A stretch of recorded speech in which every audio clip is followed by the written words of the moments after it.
Into the room. As people are arriving, I just want to say welcome. My name is Olive Cookman with the Network for Quality of Care for Maternal, Newborn, Child and Adolescent Health. Welcome to today's webinar on the Quality of Care Assessment Tool for Maternal Newborn Care in Hospitals.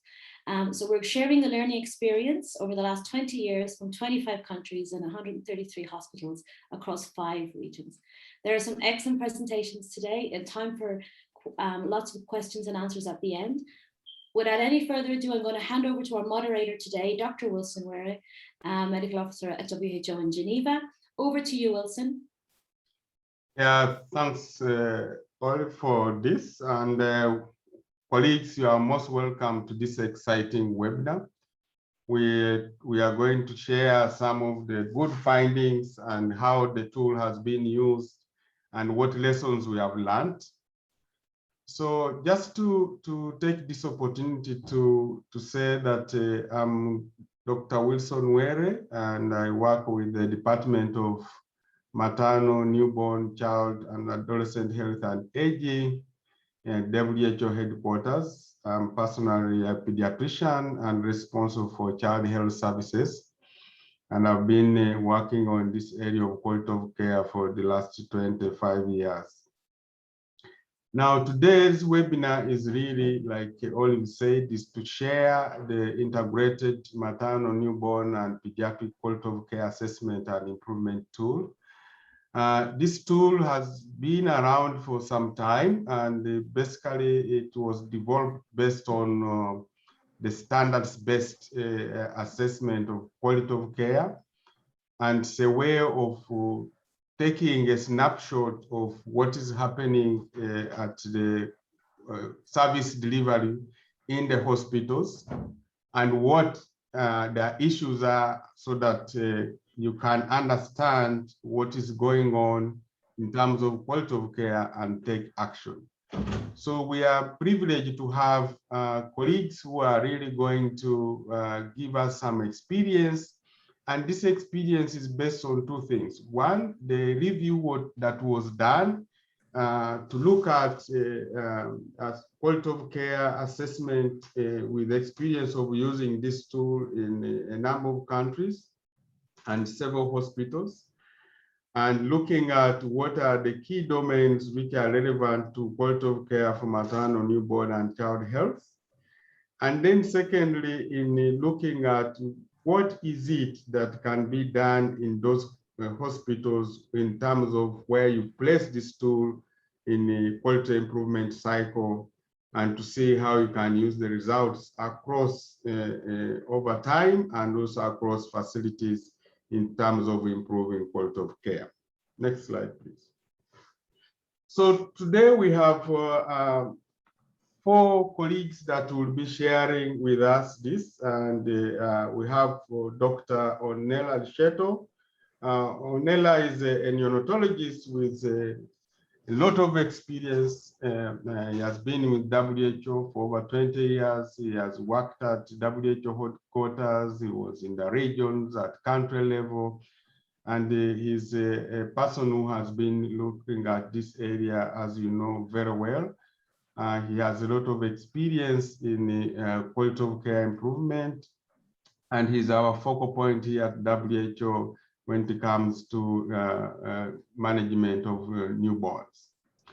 Then we shall have Dr. Maurice Buchagu, an obstetrician with over 20 years experience in this field, and he has been really the focal point driver on this area. And he will be sharing some of the lessons learned from this tool and what are the implications. And then we have 2 colleagues. One is from Pakistan, Kwasha Ozuma, who is a country colleague who has really a lot of experience in obstetrics and gynecology.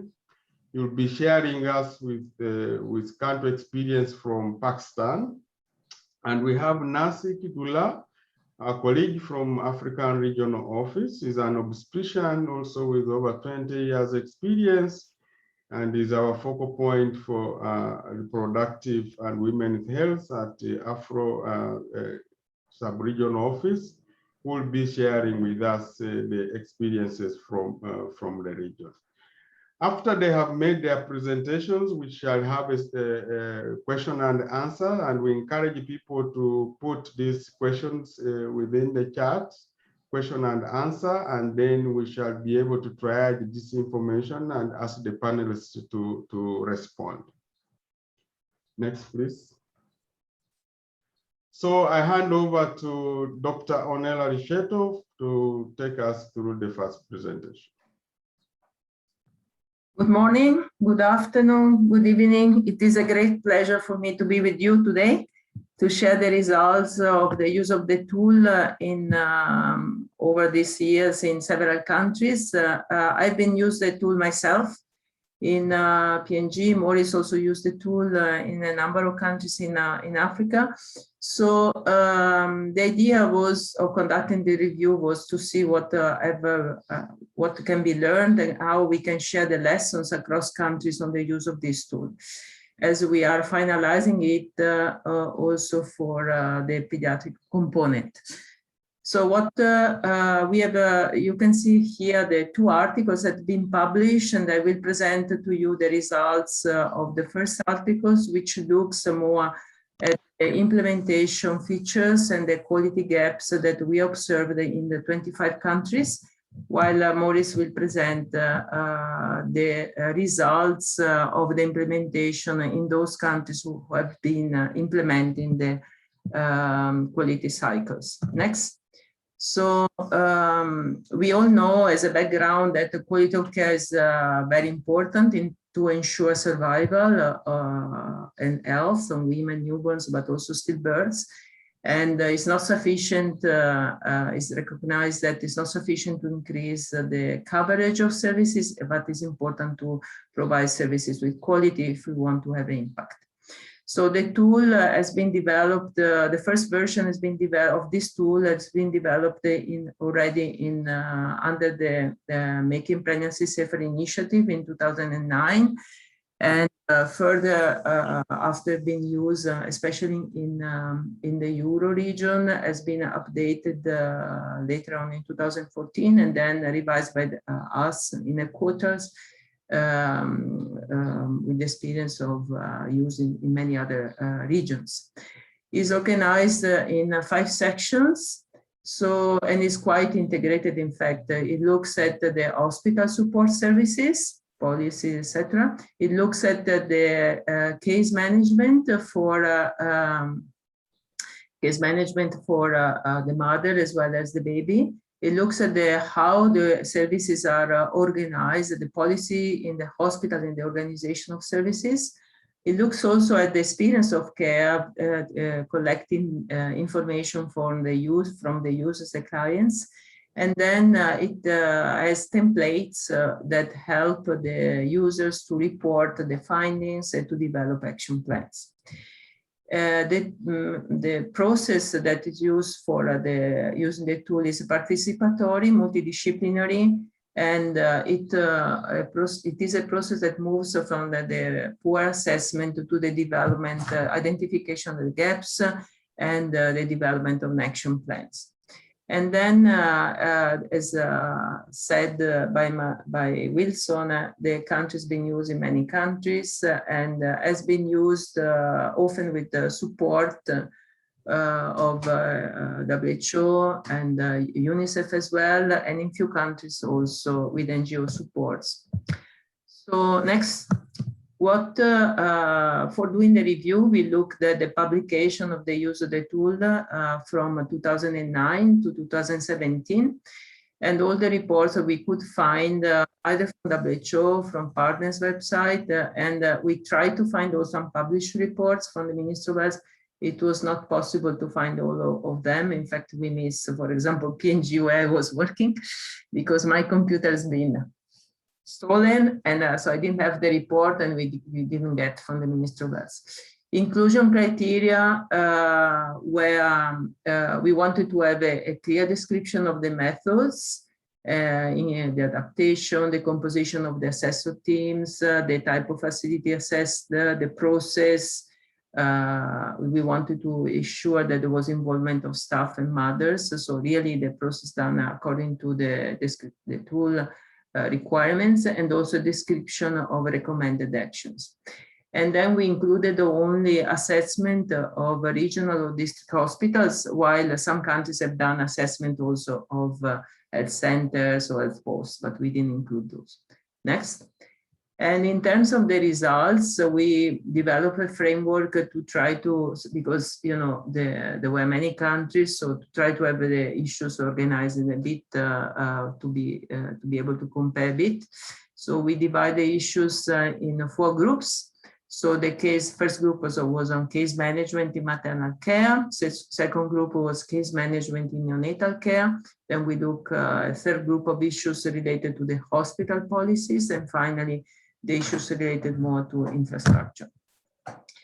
And we looked also at trying to compare. Of course, it's not easy to it's not possible to compare across country very easily, but we did try to make a comparison in terms of severity and frequency of the quality gaps in relation to the WHO MNH, maternal and neonatal health standards.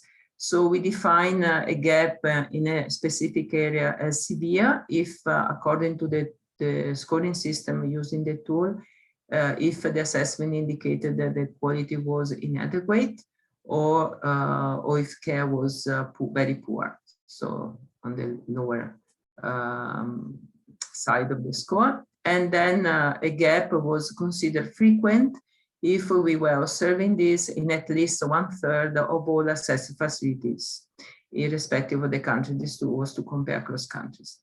We also looked at the selection of quotations from women in order to assess the issues like effective communication, respected dignity, emotional support, as well as cost, and being able to compare this vis-a-vis what we had found in the assessment. Next.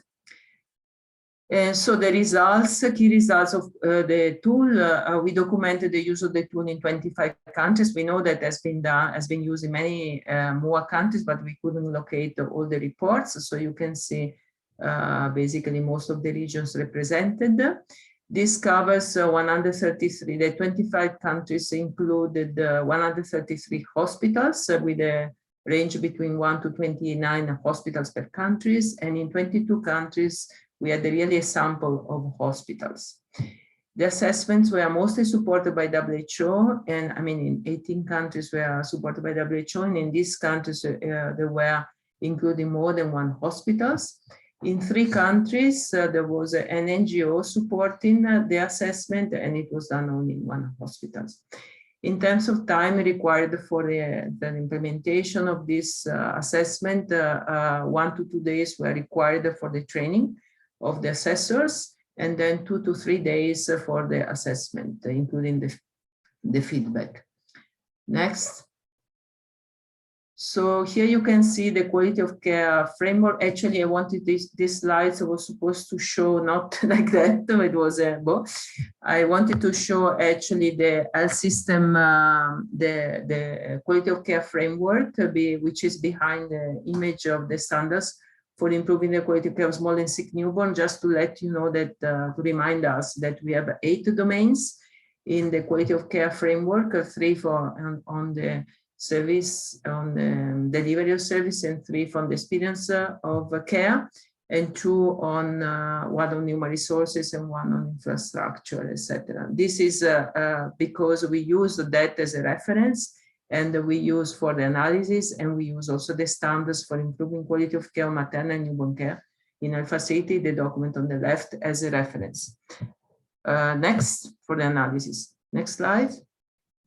So in the main gaps that we found from the baseline assessment in terms of care for the mothers, basically standard 1, where in at least 1/3 of the facilities, these are, I'm reporting only those, but there is much more in the article.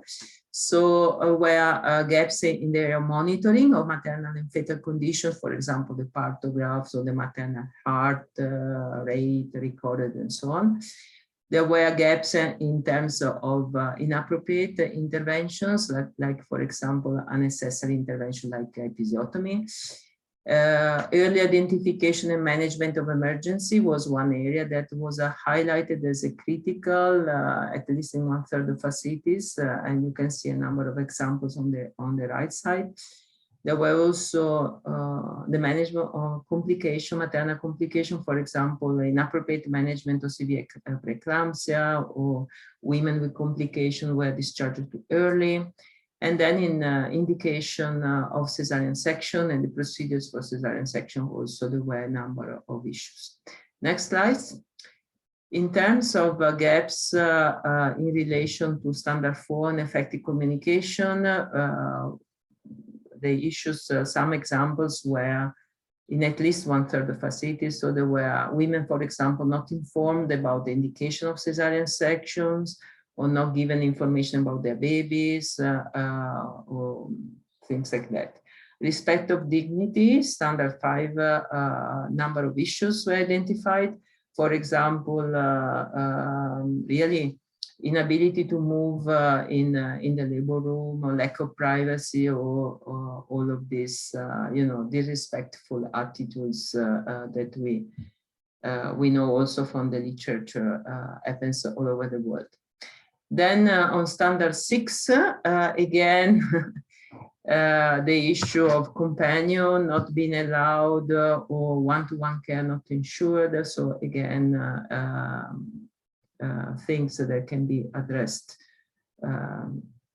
Next. Next slides. In terms of provision of effective, safe and respectful care to the newborn, you can see there were a number of issues that were found in at least 1/3 of the facilities. First of all, the contact, the mother and baby separated, so not allowed to be in practice skin-to-skin care, with the consequences also on the initiation of breastfeeding in the first hour. Problems with the resuscitation preparedness and procedures. So despite all the training that we do around the world, still there is not good preparedness for resuscitation, and the resuscitation is started too late. Care for preterm babies also as insufficient implementation of kangaroo mother care, or inadequate nutrition. Also for the complications, in terms of identification of the complication and management of complication, we had a number of issues, especially for infection and pain relief. So next slide. So many areas that require attention and interventions. Looking at the standard 7, as you can expect, in terms of human resources, there were all over the world, and at least 1/3 of facility, insufficient number of midwives and neonatal nurses, as well as utilization of unskilled professionals in neonatal units without supervision, newly graduated nurses without supervision. Then many issues on the infrastructure, from lack of hygienic facilities, water, energy, and where, of course, physical infrastructure. For example, not sufficient delivery rooms, or places infrastructure ensuring privacy, operating theaters, or areas also for the care of small and sick newborns. In terms of equipment supplies, also poor maintenance of equipment, or even lack of basic equipments that are required for proper care, including lab equipment, diagnostics, lack of blood bank, also a tertiary level of care in some instances. And for the essential medicines, we identify also irregular procurement and stock. Next, there were also, next slide, please. Oh, here, yeah. In terms of, for the policies, we look at the policy across the different standards.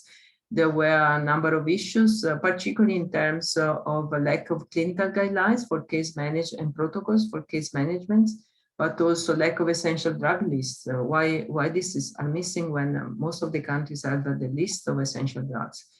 Infection prevention and control, you can imagine nowadays we are talking a lot about infection prevention control because of COVID, but actually in at least 1/3 of facilities there were huge problems before COVID pandemic, like inappropriate hand washing, but also lack of protocols. Then on standard 2 on data collection and use, poor information systems, but also poor use of data, and including poorly filled medical records. In the periodic perinatal audits were done, but not always, but especially what was missing was the use of insufficient capacity to use the data from these maternal and perinatal audits. There were issues also on standard 3 on referral system, particularly lack of criteria-based functional referral system, both for the mothers and the newborns, as well as insufficient communication between the different levels of care. And for standard 5, which was looking at the access of care, the main issue was the official as well as unofficial fees. Even when apparently the policy was on free care, there were instances of need to pay for drugs and consumables. Next. The analysis of the reports, I mean, on the views, what mothers were saying about the perceived quality gaps, were also confirming what we found in the analysis of the infrastructure of the case management. For example, on women were saying in the main areas you can see on the left, on effective communication, they were actually recognized that they would have liked to have more information on for example, on breastfeeding, on contraception, on how taking care of their babies and so on. A lot of issues on the respect of dignity. They were saying from things like a lack of condition for washing, etc., but or being able to eat, the two important things like not being asked the permission for vaginal examination. Many women, were complaining about lack of emotional support and missing the partners, having a companion there. But also the fact that the personnel seems not to be very supportive in terms of asking about the babies as well, or the health of the mother as well. And then the cost, as I said, this confirm what the women say confirms what we found, that sometimes fees are asked for paying for analysis or for equipment, for supplies. Okay, next slides, and near the conclusion. So this paper, the analysis of this assessment done in this 133 hospitals across 25 countries, confirm us that quality of care is a global issue.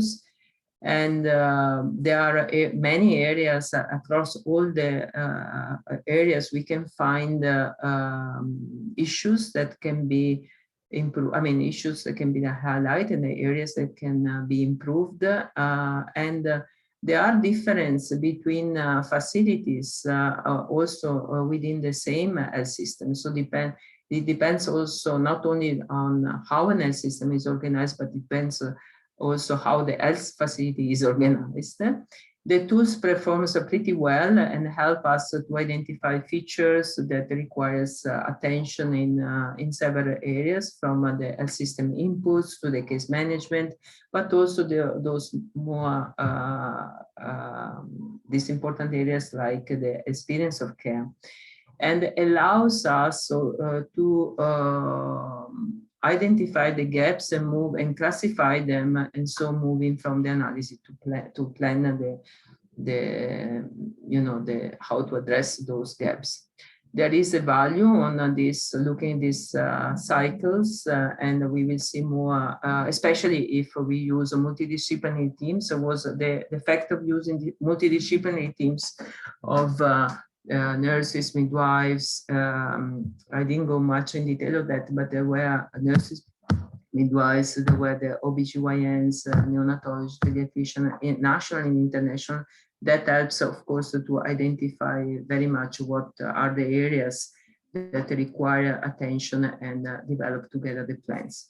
I stop here, and we will hear more about those countries who, how the countries manage to address those gaps. Thank you.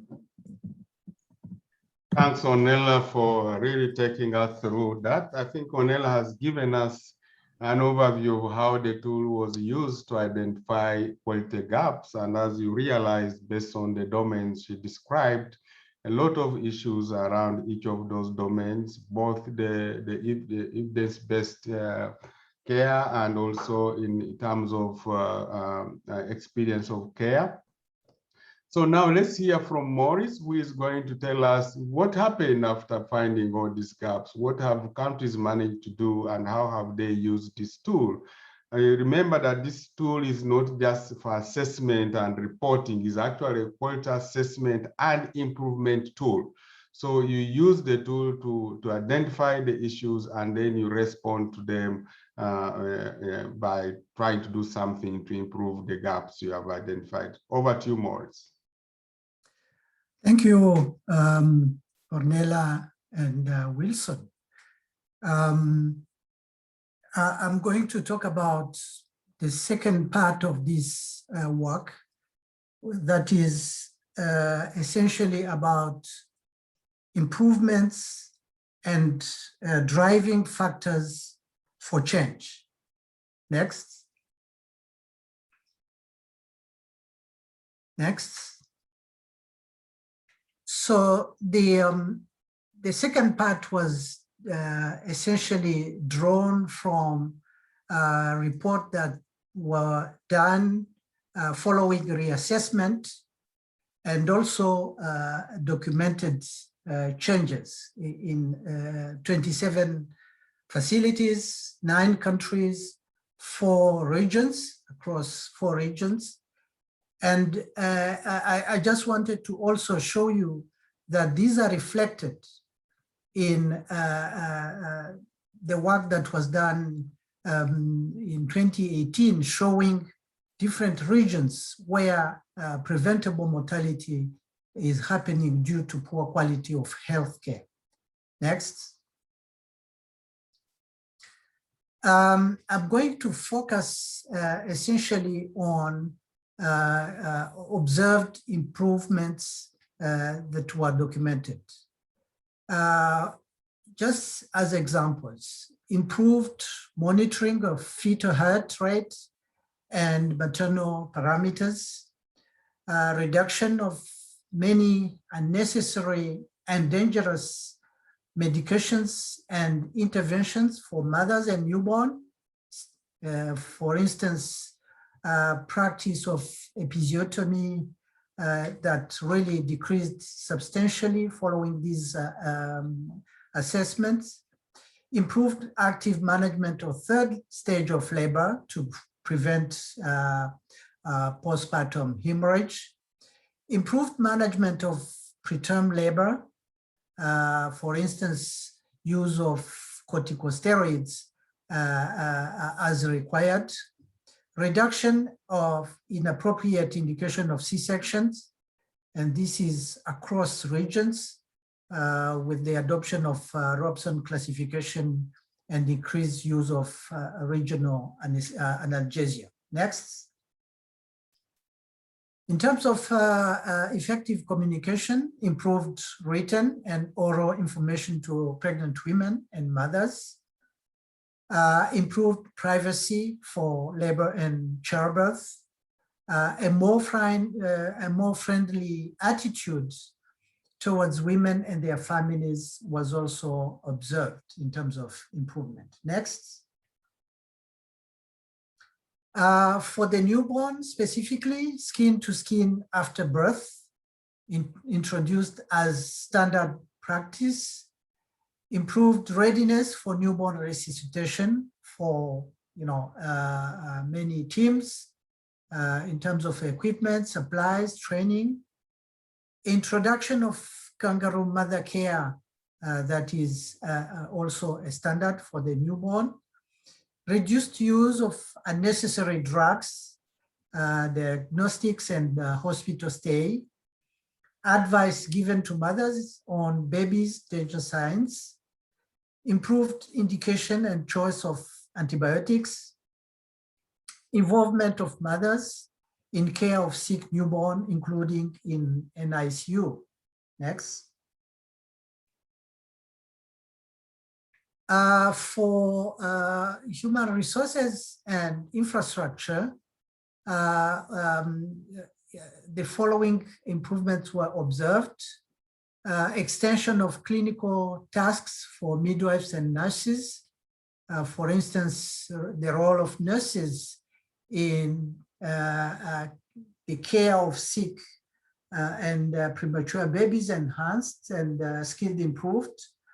Availability of cold and warm water in facilities, including toilets and basic supplies. Greatest improvement for continuous availability and energy in the facility as well. Improved privacy with a dedicated area for the care of sick and newborn. Emergency kits available in every delivery room. This was really seen as a major issue.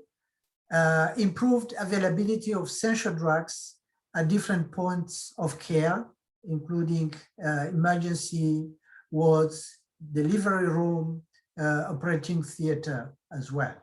Next. In terms of infrastructure, water tank installed, hand sanitizer, gel available in every ward. Staff would wash their hands and use gloves for handling each patient. In every ward, protocol for standard hand washing displayed. Local neonatal protocols developed based on international and WHO guidelines.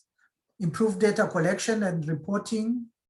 MPDSR, this is maternal perinatal health surveillance and response system institutionalized. Blood bank established as recommended from national MPDSR protocols. Improved referral system for pregnant women in case of complication and emergencies. Reduced of or cancelled fees for hospital care provision, as this was seen as a major barrier to essential healthcare. Next. So now with regard to factors influencing change, let's see some of the examples. Capacity of managers to involve and motivate staff members.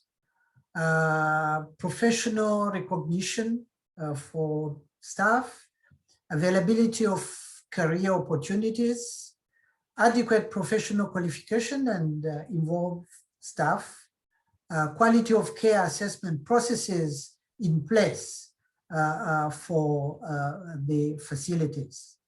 Next. Other facilitating factors include financial and professional incentives provided by either partners or government facilities, reasonable autonomy at facility level for budget use, as well as effective communication with health centers, as we are talking about hospitals that receive patients from health centers. So this communication should be there and continuous. Next. So in conclusion, I would just say this tool, promotes significant changes in terms of quality of care for maternal and newborn health. Improvement were observed in all areas of care and were particularly important and frequently observed in areas corresponding to appropriate case management and respectful care for both mothers and newborn than in those related to staffing and infrastructure that in most cases depend on the national level authorities. So this is critical. There is a critical need to develop an action plan with timelines and responsibilities to help address priority gaps. There is definitely value of participatory approach involving managers, staff, and users as well. I want to stop here and over to you, Wilson. Thank you very much, Maurice, for taking us through that really to show how the tool was utilized to improve quality of care. And I think what Maurice has highlighted that is participatory tool. That means that everybody is involved. First of all, to find the gaps, two, to address the gaps. And I think that is the most critical and important aspect of this tool. That is really basically what you find is then you try to work around it. Thanks very much, Maurice. We shall immediately move on to our colleague from Pakistan, Kwasha Ujema, who is going to really show us how the tool has been used in Pakistan and by giving us an example of how the country approached it and how they have managed to use the tool to improve quality of care. Over to you, Kwasha. Thank you, Dr. Wilson, and thank you, colleagues, for giving me this opportunity to present the experience from Pakistan. We had we had the opportunity to implement the tool that Dr. Morris and Dr. Ornella just talked about, to implement it in 8 facilities in the country last year. Can you go to the next slide? So my presentation would be basically covering very quickly and briefly some key statistics on MNH and the need for quality of care assessment. And then I'll be sharing some background and the methodology and briefly the selected facilities, the facilities that were that participated in this assessment, outline of objectives, and then summary of the hospital scores.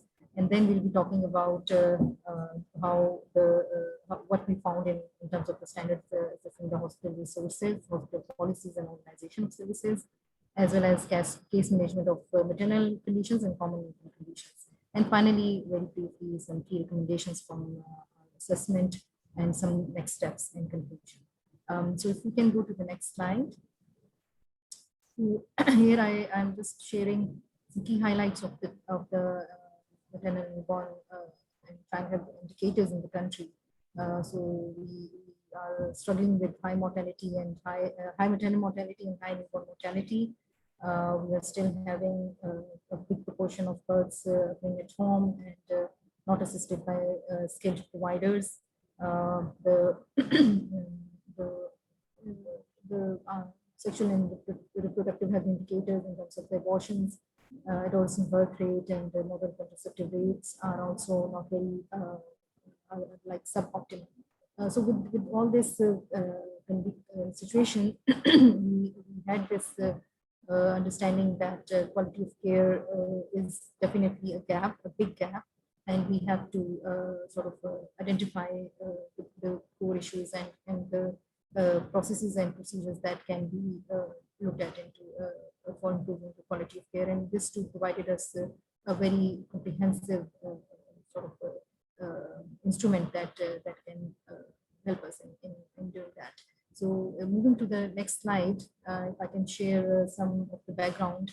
So this assessment, quality of care assessment, was planned basically last year, which was the year of starting and facing the COVID-19 globally, and same situation was there in Pakistan. So we were able to sort of proceed with all the challenges and implement this assessment. There was a team of consultants, one obstetrician and one pediatrician who was involved, and then they were supported by the hospital level teams, the respective facility teams, which were basically assessed for this. So what we did was that we started with contextualization of the tool. So we engaged with the National Technical Working Group on Reproductive, Maternal, Newborn Child and Adolescent Health. And we also engaged more closely with the professional associations, including the Society for Obstetricians and Gynecologists of Pakistan and also the Pakistan Paediatric Association. So this was basically a broad base of stakeholders who sort of reviewed the tool with us, and they provided their inputs, and we did some modifications within the tool so that it captures the right information. We were also able to add some information on COVID related issues as well. So these are the selected facilities. We had 8 facilities, just to highlight that we were able to have at least 1 to 2 facilities from all the 4 provinces in the country, and also from the Islamabad capital territory. Can we go to the next slide? So in terms of the objectives, our main objective was to assess the overall quality of hospital care. And then in terms of the specific objectives, we basically did assessment of the infrastructure, basic amenities, then the status of health system support and organization of services, as well as the management protocols. And as I mentioned, we were also able to add some section on hospital preparedness and managing COVID-19 cases. And finally, to assess the facilities management in terms of developing their action plans and going through a quality improvement process. Next slide, please. So just in terms of the way the tool is used, so that we had a sort of a score of 5 different grades, where there was very poor, fair, good, and very good. So in terms of, and these are in terms of the findings that I'll be now presenting in the form of matrices. They will be basically affected by the colors that are shown here.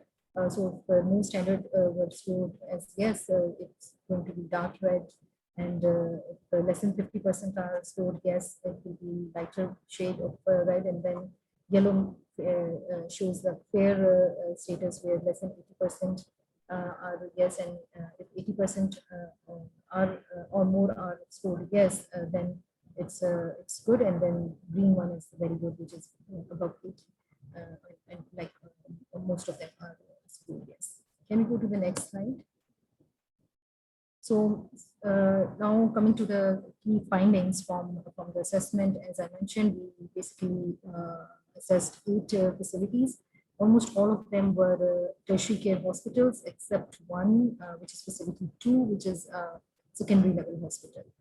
So we can, but still considering this, the level of hospitals in big cities, mostly the capital cities of the country, these were having, you can see from just looking at this metrics that there were quite a few gaps within the hospital resources in terms of their physical facilities, starting from the physical facilities to basic amenities, HR management, MDRS services, especially the HMIS and MDRS services were areas of great concern. And this was also like highlighted and discussed very thoroughly with the hospital management as well, to make sure that the recording and reporting on the health statistics is improved. So medical record is seen as a very broad gray area. And then also in terms of medicine availability, again, there were shortcomings, as well as some of the facilities were having issues in terms of the equipment and supplies, and as well as laboratory support. Finally, the ward infrastructure was found to be, like in most of them, just fair at a fair level. So there is room for improvement. improvement. So this basically provided us with this overall result that there is a lot to be invested within the hospital resources and to make sure that that they meet the required standards and be able to provide the level of the quality of services that are required. Can you go to the next slide? Coming to the hospital policies and organization of services, so this we can see is basically like where no facility is scoring any shade of green. So there were facilities with quite a lot of gaps and issues, and in terms of the infection prevention, that was a very gray area. Although because of the COVID situation, things had basically started to improve in most of these facilities, but nevertheless, there were still gaps that were to be addressed. Again, in terms of organization of services for quality improvement, few of the facilities were even scoring red. Then access to the hospital care and continuity of care in terms of the follow-ups and all that. So that was also a major weak area. And again, in terms of the rights, observation of the mother and newborn rights, that's again was not something that where all the hospitals, it was an area where all the hospitals were lacking and required further strengthening in terms of improving the quality of care. Can we go to the next slide?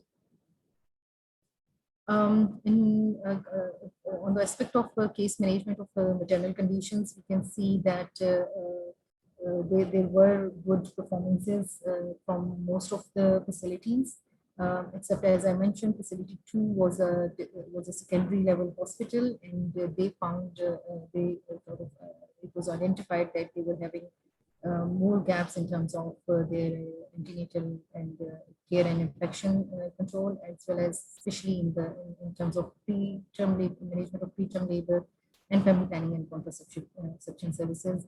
Not to mention even some gaps identified in the management of normal delivery, PPH and abortion, and postnatal care. While we can see that preterm birth was something that was identified as not meeting the standards in almost all of the facilities except one. So that was again an area which does require a lot of attention and a lot of support to be strengthened. Likewise, some of the facilities, basically in our Sindh province and Balochistan and Khyber Pakhtunkhwa. So 3 of the provinces, which are facility 5, 6, 7, and 8, they basically it was identified that they were having even issues in management of normal vaginal deliveries. And likewise for in the areas of family planning and contraception, that was again an area which required further strengthening and support. And postnatal care in the last 3 facilities was again an area. So in terms of like an overall impression, case management for maternal conditions was much better than the earlier 2 areas of standards, but still there were key gaps identified and important gaps that needed to be strengthened. Can we go to the next slide? Coming to the newborn case management of newborn conditions, we found that except for the facility 1, 3, and 4, and partly in facility 5, rest of the facilities were having a lot of issues. In terms of the facility 2, which I mentioned, it's a secondary level facility. They actually only have 1 pediatrician with no supportive team to support the role, and also they are lacking in much of the advanced care. So it was basically like identified as scored as red. But even in the facilities where there were some teams and supplies and equipment available, they were also having issues in terms of meeting the standards for care of the healthy newborn, care of the premature and lower weight newborn, care of the sick newborn, and advanced newborn care as well. So there were serious gaps found in the case management of common newborn conditions in most of the facilities, and again, as I was mentioning, 5, 6, 7, and 8, these basically reflect provinces of Khyber Pakhtunkhwa, Balochistan, and Sindh. So these are the provinces where there is a dire need of investing into the quality of care aspects. Can we go to the next slide? Okay, so here we come to the key recommendations. So basically, going through the key findings and the areas where the hospitals were having issues and gaps in terms of their current status. We are recommending that all hospitals need to have intensive care units especially for the newborns, and also Kangaroo mother care, which is a very cost-effective and very low-cost intervention to improve the survival of sick preterm and low-birth babies. Again, regular training programs for continuing professional and skills development. That is also one of the key recommendations emanating from the findings. And then, as I mentioned, that the recording and reporting was found to be a major gap in almost all the hospitals. So there was this recommendation of improving and also monitoring the regular recording and reporting and completeness of the medical records. And with this, I would also like to add that there is also an intention of trying to optimize the medical records in terms of like making it electronic medical records, so that there is more completeness and more accuracy in terms of the data. Then strengthening birth and death registration system, and also linking to the vital registration system, and making sure that NPDR system is also implemented in all the facilities.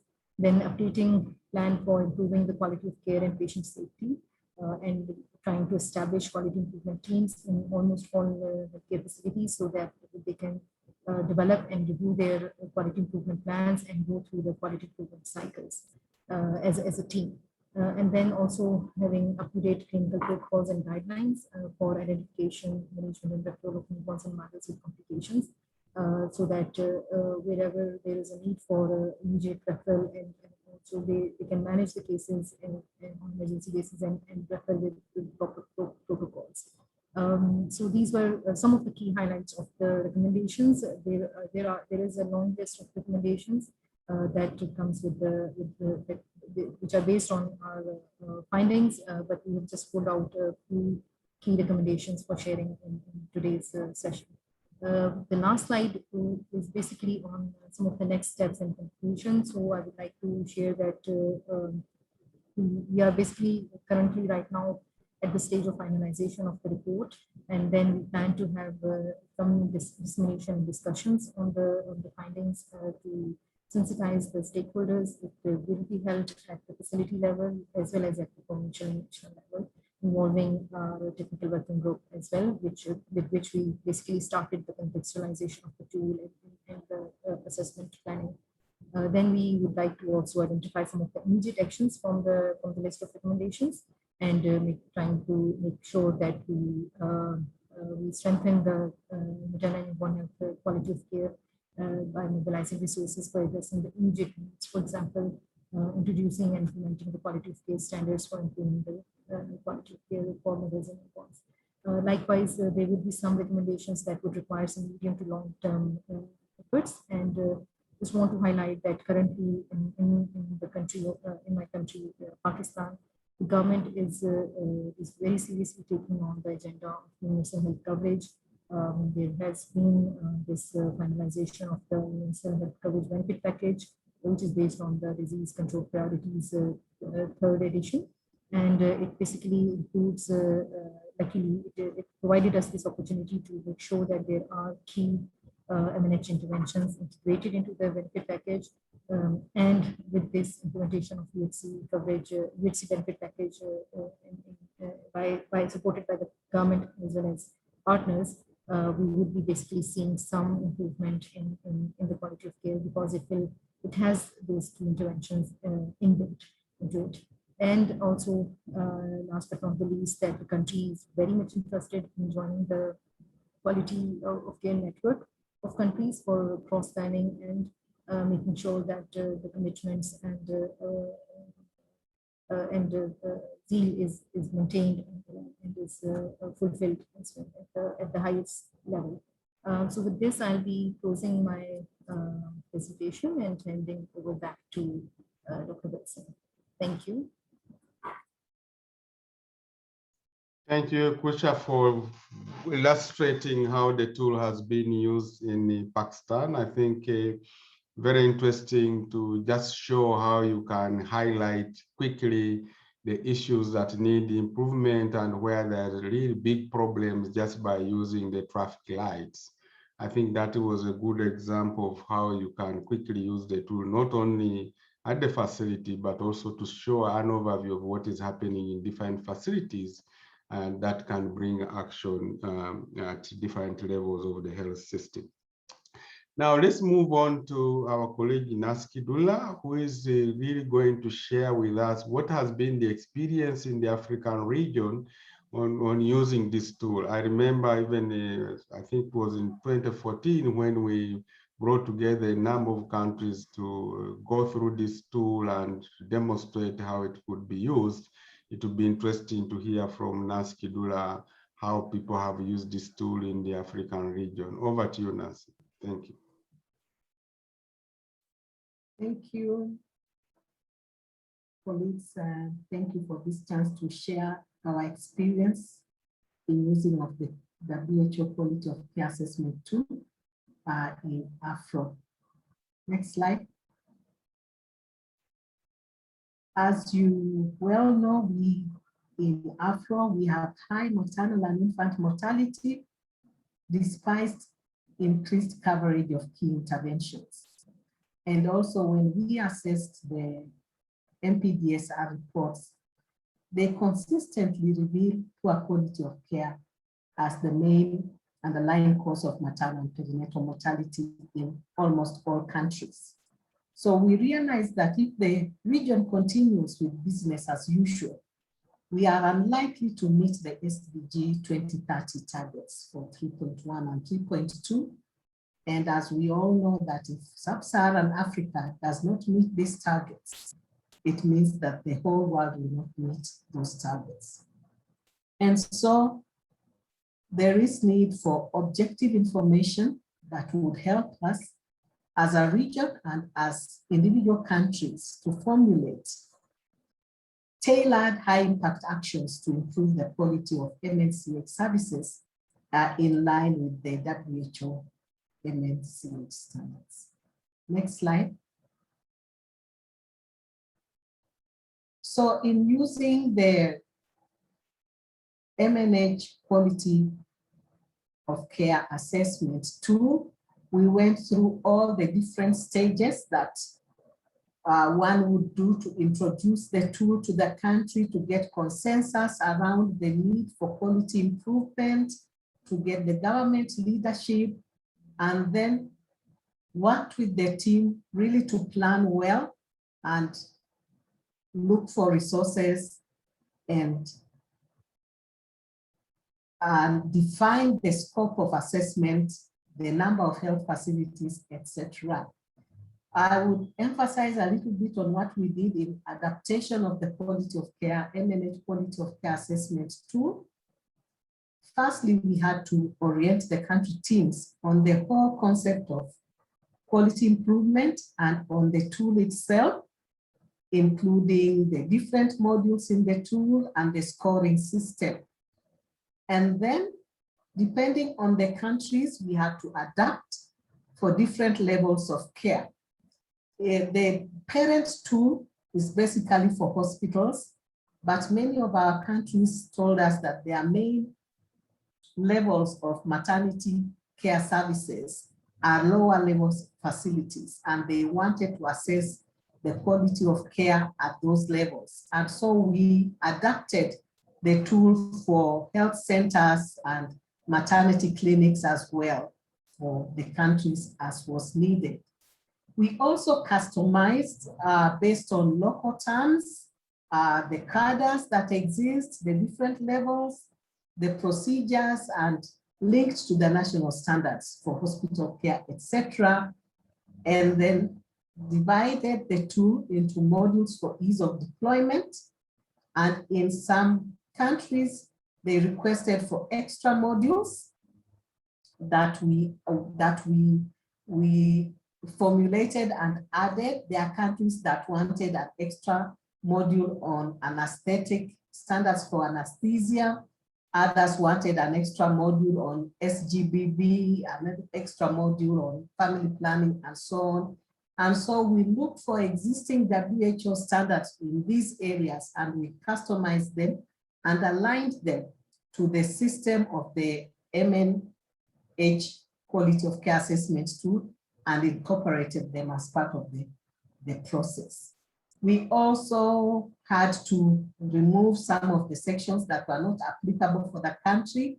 For example, if there were certain drugs that were not available on their essential medicines list, or the disease is not in the local epidemiology, then we actually removed those ones from the tool. We went through the whole process of training the data collectors, standardizing methods, and deploying the teams, collecting data, cleaning and analyzing, and then debriefing of managers at all levels and dissemination of the reports. And then, of course, the use of data for decision making. Next slide. So to date, we have 22 countries in the Afro region that have used the WHO MNH quality of care assessment tool. There are others that have used other tools for quality of care assessment, and the countries are listed there. We may have few more than that. We have divided according to the 3 sub-regions in the Afro region. Next. So what was our experience in using the tool? From all the countries and all the sites, we found that the tool provided us with an objective way of really establishing the state of the MNH quality of care in selected facilities, and that information could be applied to the rest of the country. The assessors were from the country and mainly from the Ministry of Health, and this promoted ownership of the results, and the managers and the other healthcare providers were able to see for themselves the realities on the ground, often from now a different angle of an assessor rather than from the angle of a health provider within the facility. We used the opportunity to reinforce the standard and also to identify resources that were available, but they were not being used. For instance, in newborn care, there are many facilities that had neonatal care resuscitation kits, new ones, but still in their boxes, and yet there was none on the service delivery point where it was needed. The detailed structure of the tool also helped us to really be specific in terms of the tailored interventions. I already talked about the additional modules, and the presentation of the finding in scorecard mode was very useful in helping us to easily identify the areas of weakness or the facilities that really needed urgent attention. And the results are actually being used even right now as we speak for quality improvement. Next.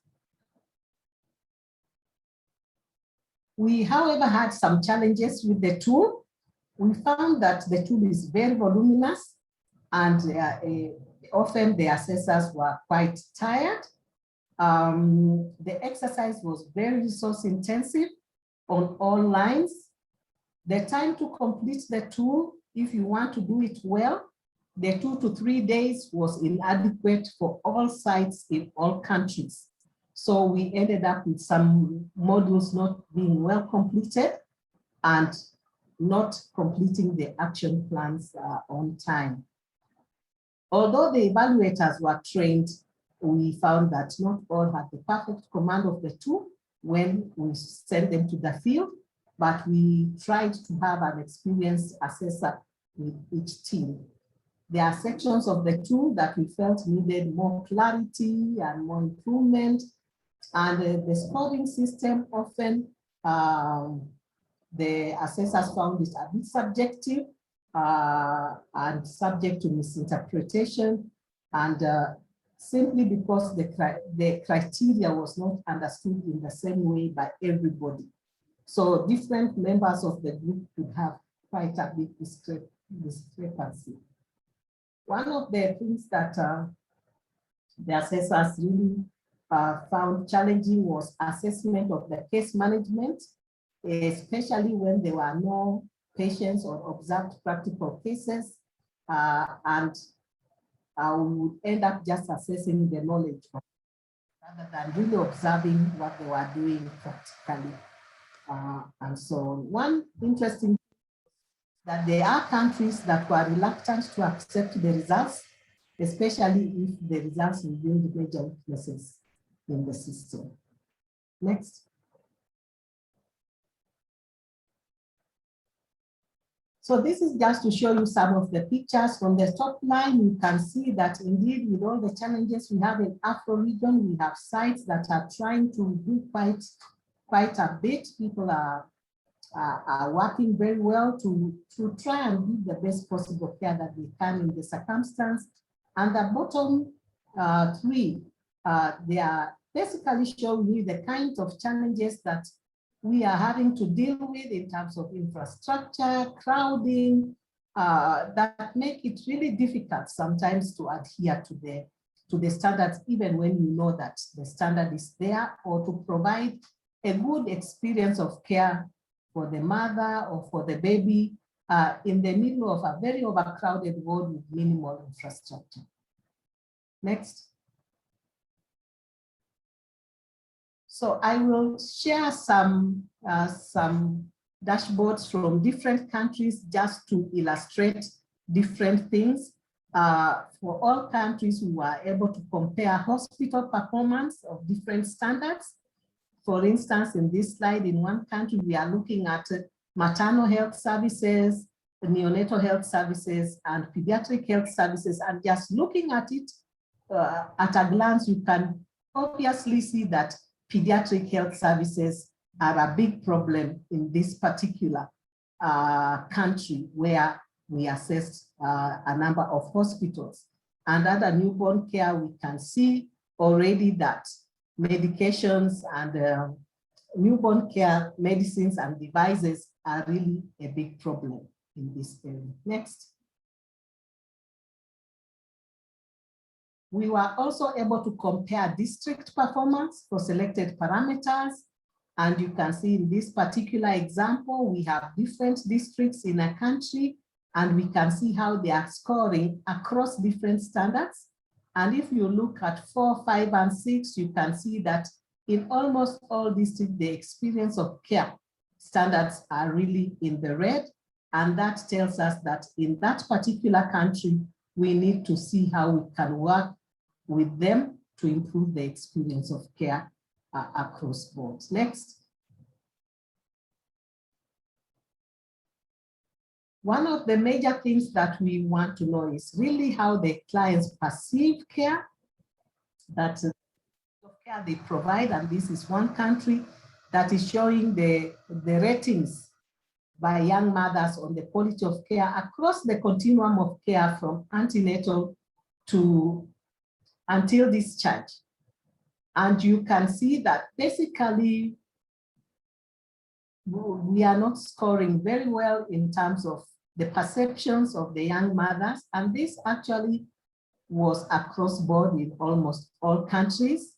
And when we compare with what the health workers' perceptions of the quality of care they give, I removed that slide because of time, but it would show you that the healthcare workers, they believe they are giving very, very good quality care. If we showed their slide here, it is mainly green. So you can see there is a problem, a disconnect between the perceptions of the young mothers in the care they are receiving and the perceptions of health workers in terms of the care they are providing. And we need now to get a level ground where we can be able to have the perceptions from both sides resonating with one another. Next slide. This is an example of an additional module. This was the family planning, which we modeled against the human rights standards for family planning. And you can see we use the same traffic light and the same kind of scoring. And you can see, for example, that IC materials, preferably in local language, really, they are not take-home materials in all health facilities surveyed.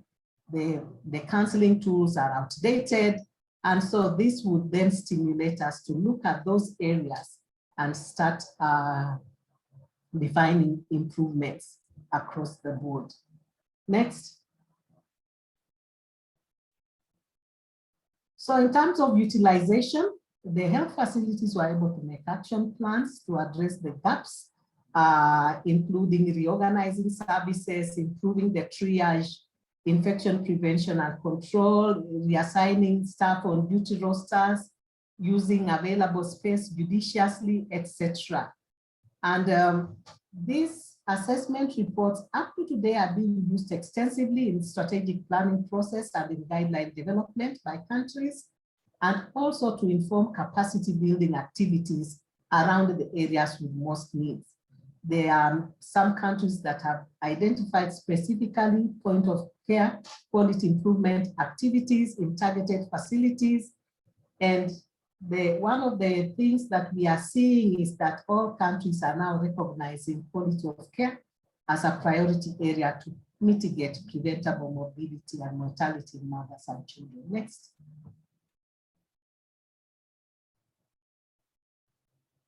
I'm just giving you an example of what happened in one hospital on the initiative of the neonatologists in that hospital, just to demonstrate that these things actually work, using very, very minimal inputs actually, because what they did is when they noted that 15 to 20% of admissions in the neonatal units died, they decided that they were going to implement a set of basic interventions to reduce neonatal mortality. And these are just basic things: hand washing before and in between babies, KMC, early feeding of preterm babies, breastfeeding all babies, using standardized clinical protocol. And we can see an amazing result where there was a sharp drop in neonatal mortality rate from 137 per thousand to 90 per thousand in a very short span of time. So implementing quality improvement actions can be done, and we should be encouraged by that. Next. So we have some recommendations for the developers in terms of having like a shooter tool and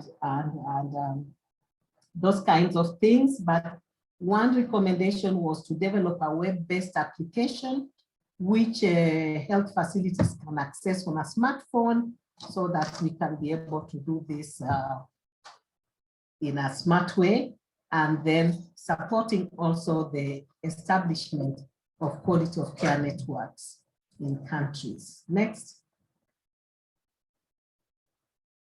So in conclusion, we all know that implementation of quality of care is a continuous process, and this tool has been very useful in detailing the status of quality of care and also in monitoring improvements in care.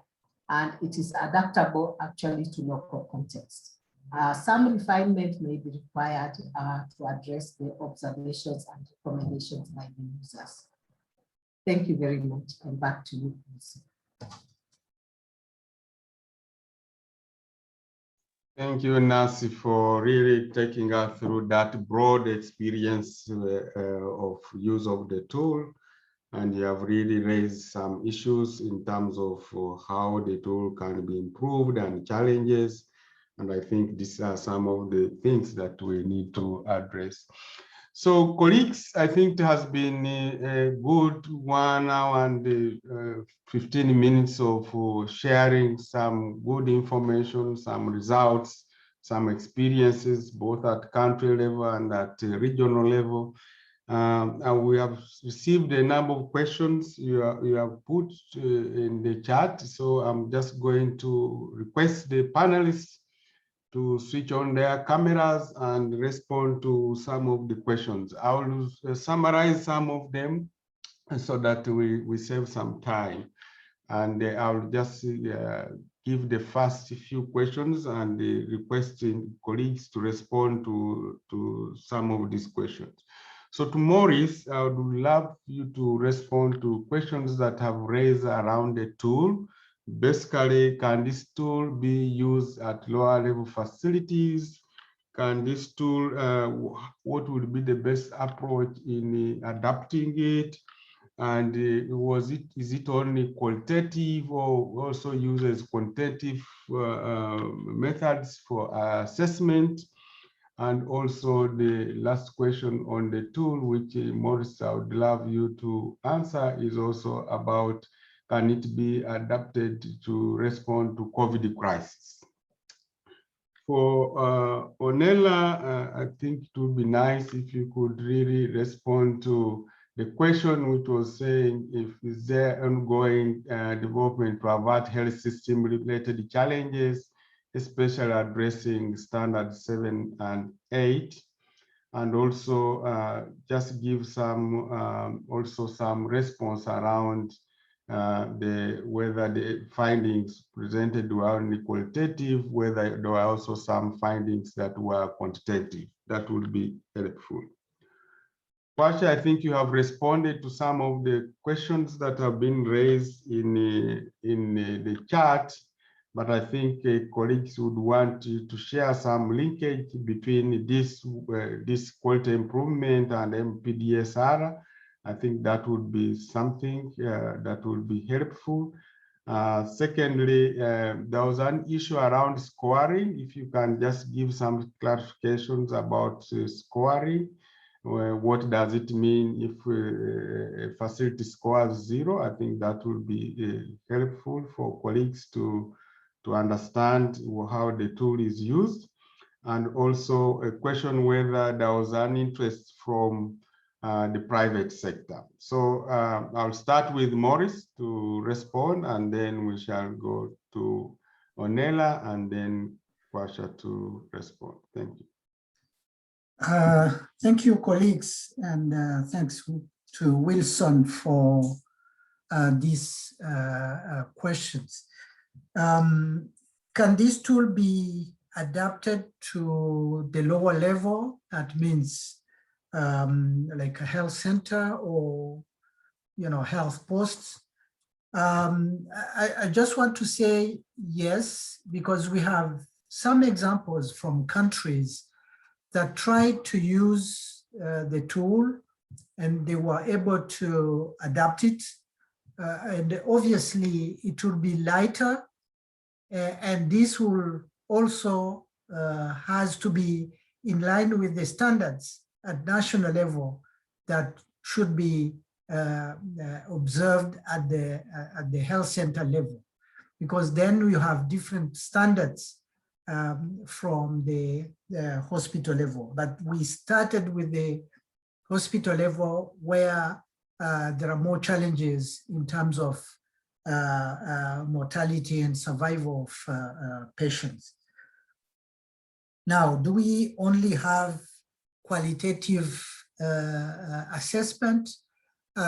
This tool actually combines both quantitative and qualitative data analysis.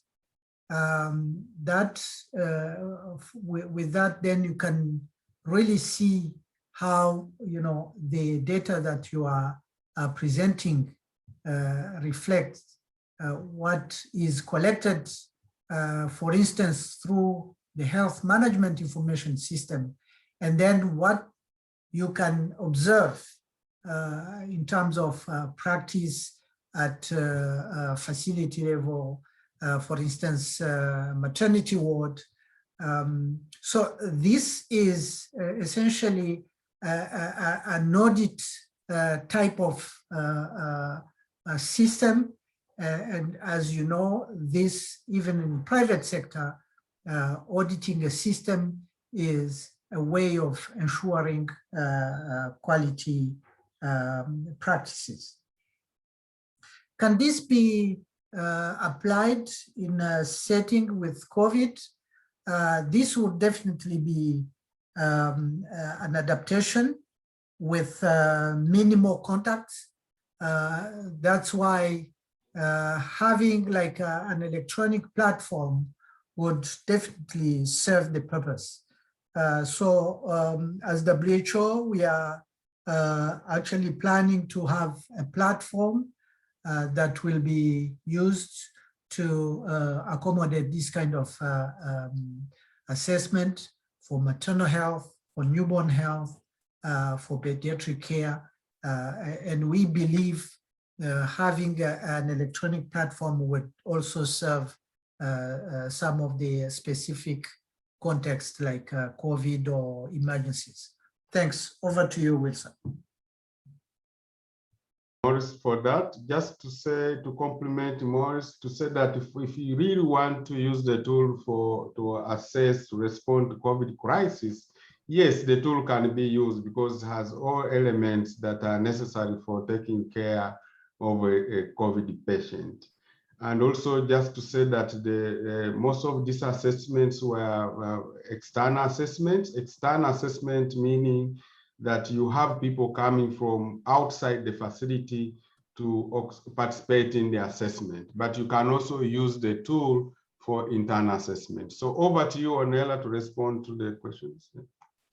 Yeah, okay, I will respond for on a couple of questions. So regarding the standard 7 and standard 8 question, yes, we are trying to, all this work is linked to the work we are doing on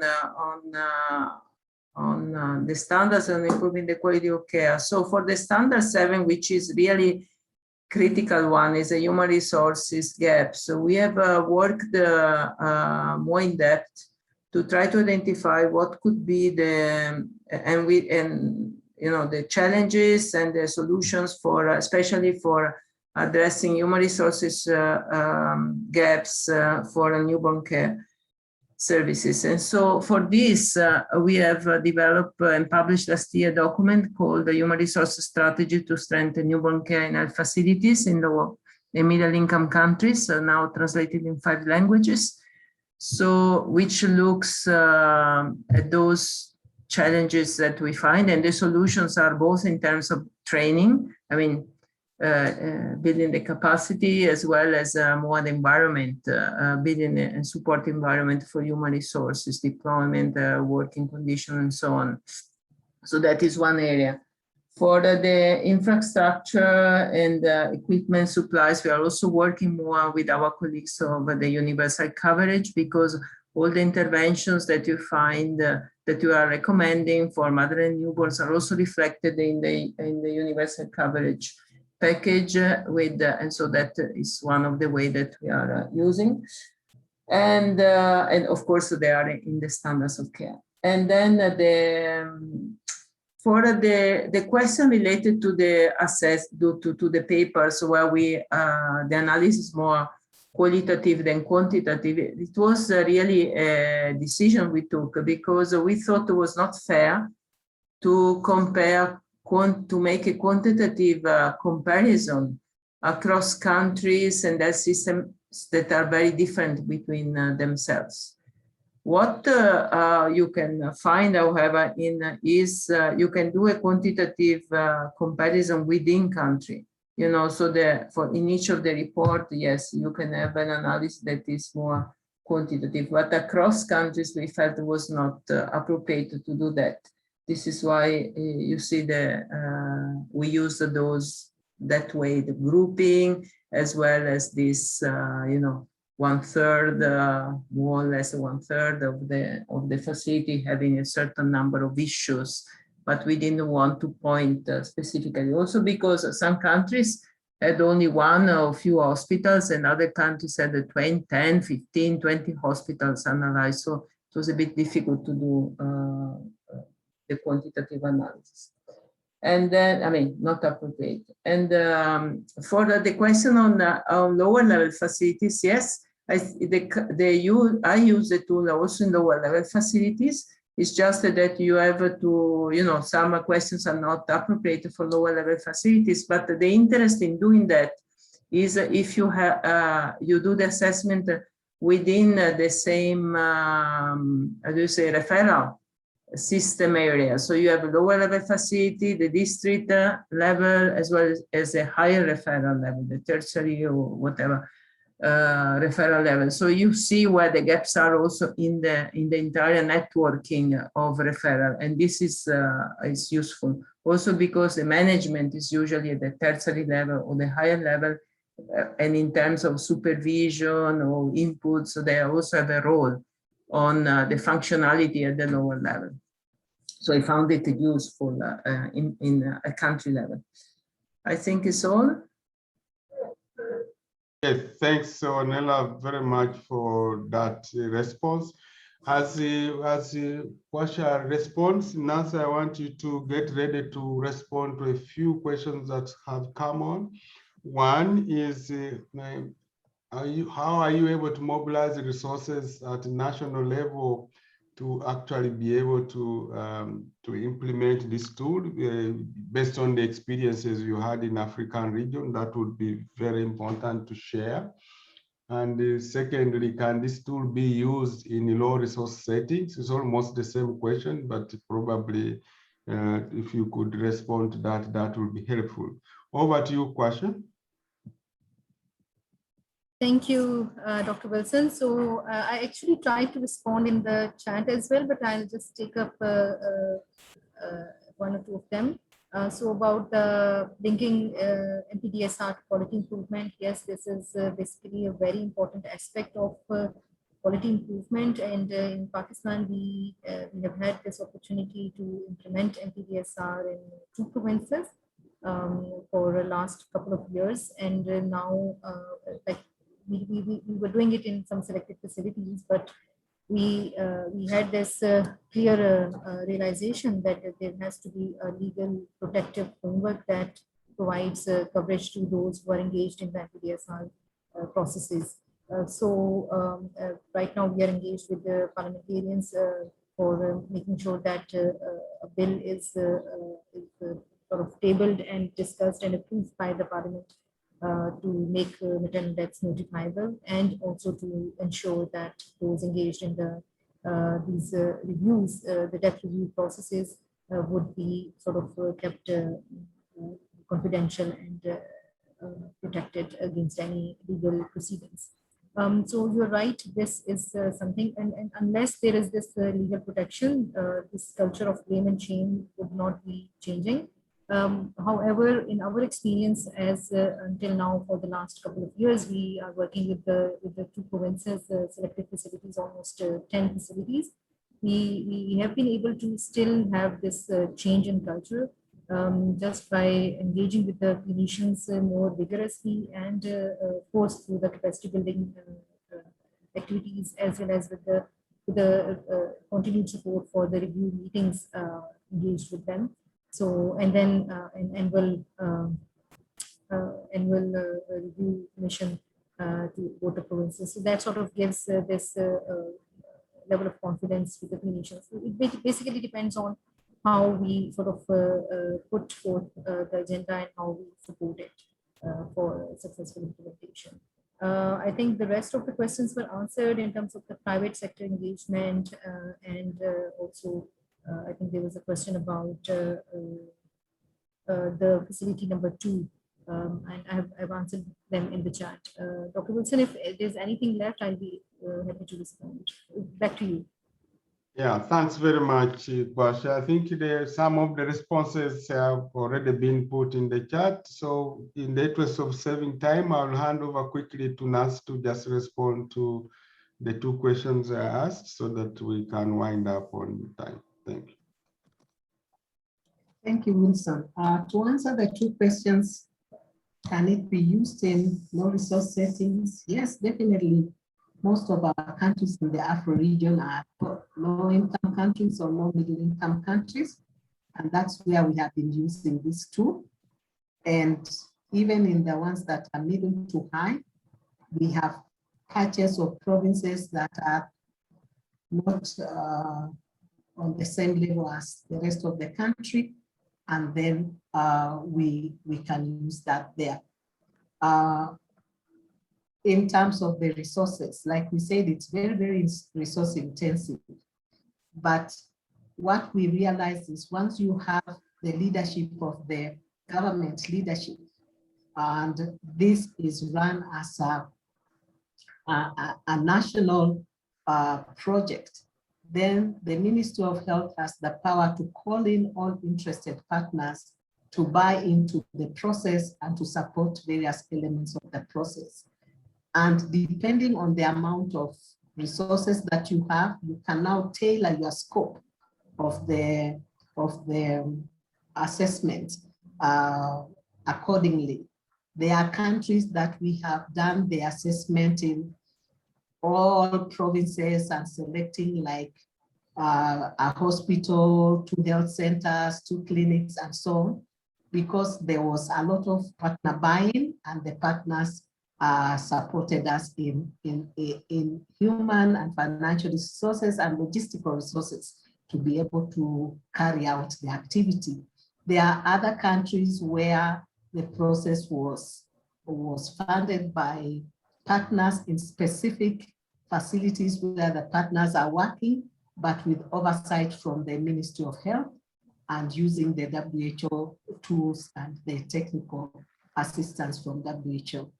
And then there are countries where the resources were quite limited, and you'll find in those countries they maybe did 2 hospitals just to give them an idea of how this can be, and with the intention to scale up and do it in more facilities. So yes, in summary, it can be done. You may need to tailor your scope, but you can actually do it and ensure that the government is actually on the lead of everything that you are doing. Back to you, Wilson. Thank you very much, our panelists. In the interest of time, I know people have to move on to others. This has been a great webinar, but before I let you go, a few things that were raised, which I can quickly respond to in the interest of time. Can this tool be made in a smaller, it's modular, it's a standard-based tool. So depending on which facility you want to assess, you can tailor the tool to that facility. I think that is what is important. From WHO side, we sort of provide the generic tool, but we allow for you to adapt it based on the national standards. And depending on the level of care, you can adapt it to rhyme with that. The second question that was raised is around, are there going to be adjustment for pediatric? There's a pediatric module which follows exactly the same and looks at the same standards. And so we are looking at it and updating it based on the standards and the indicators we have just finished developing. How long does it take to improve quality of care? This really depends on the issues that the countries have found and where the solution is. When a solution is within the health facility, it's usually much faster. But if the issue goes beyond and requires higher levels of the system to support, for example, major infrastructure changes or supplies in drugs, then it will need some time to negotiate on that. And lastly, just to say that the other way you can try to adjust the tool is if you do the initial assessment and identify areas where there are challenges in the countries, that could be the focus areas that you'll have. So thank you very much for attending the webinar. I'll hand over to Olive for the last administrative words and announcements. Thank you. Bye-bye. Thank you so much, Wilson. Thank you to our speakers. Thank you to our participants today. We had more than 100 people, and thank you for all your questions and engagement, and for all our speakers and panelists for answering those. Our slide just shows, please stay engaged. We have upcoming webinars next week. Our first webinar on Monday is part of the WHO project on exploring mechanisms for the engagement of the private sector in quality improvement. And we'll be sharing the experience of Ghana. And we also then on Wednesday, we'll share the story of expanding the health workforce for small and sick newborn care with the experience of Kenya, and a presentation also on updated WHO strategy on health workforce of small and sick newborn. So please stay in touch. You can visit our website for this and all the other information. And as usual, we will share the slide deck and the recording over the coming days, and we'll find them on our website, and we will also share them with everybody who has been registered. Again, thank you very much for your participation. Have a good evening and good morning, good afternoon, wherever you may be. Thank you. Thank you. Bye. Bye. Bye. Have a good day. Thank you and bye bye everybody.